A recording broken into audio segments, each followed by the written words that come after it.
یہ ہے حصار ادب نیوز اور آپ دیکھ رہے ہیں پروگرام حقیقت یہ ہے۔ امتیاز شاہین عباسی کا سلام قبول کیجیے۔ ناظرین، گزشتہ پروگرام میں ہم نے گلو بٹ کے حوالے سے بات کی تھی۔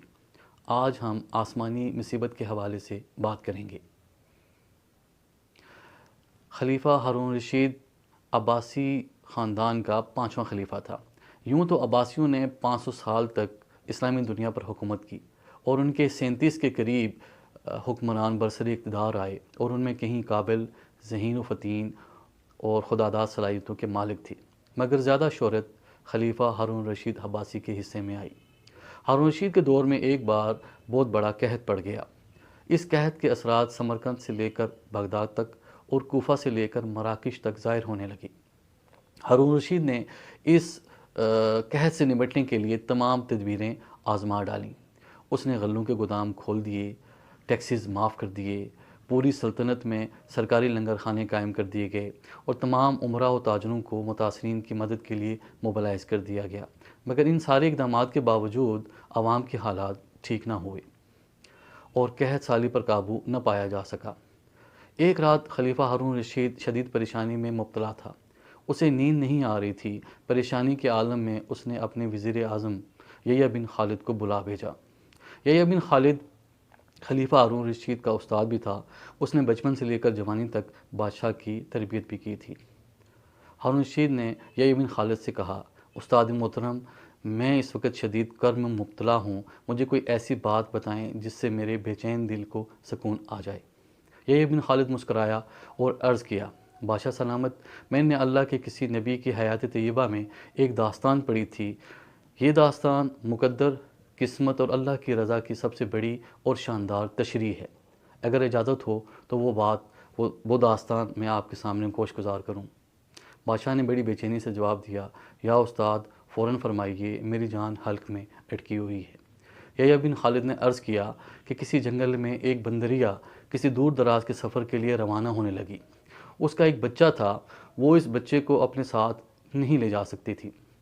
چنانچہ وہ جنگل کے بادشاہ شیر کے پاس گئی اور اس نے عرض کی کہ میں سفر پر جانے لگی ہوں، آپ اس وسیع و عریض جنگل کے تنہا مالک ہیں، میری خواہش ہے کہ آپ میرے بچے کی ذمہ داری اپنے ذمہ لے لیں۔ شیر نے حامی بھر لی۔ بندریہ اپنا بچہ شیر کے حوالے کرنے کے بعد سفر پر روانہ ہو گئی۔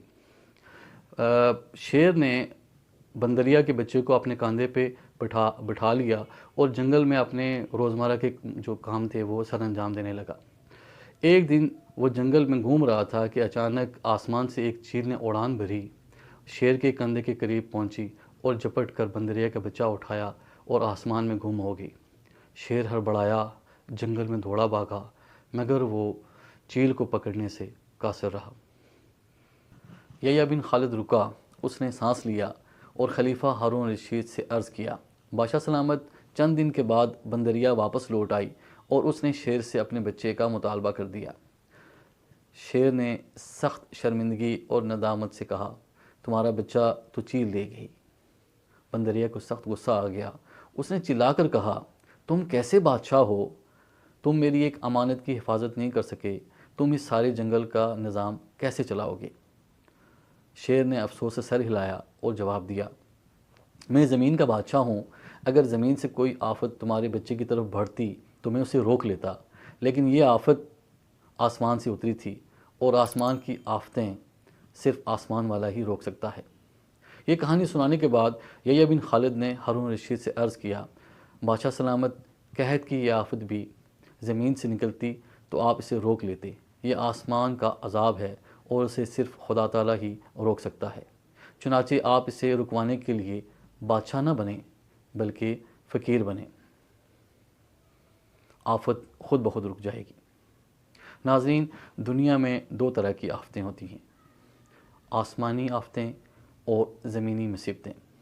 آسمان کی آفت سے بچنے کے لیے خدا تعالیٰ کا راضی ہونا ضروری ہوتا ہے، جبکہ زمینی مصیبت سے بچاؤ کے لیے انسانوں کا متحد ہونا، وسائل کا بھرپور استعمال اور حکمرانوں کا اخلاص درکار ہوتا ہے۔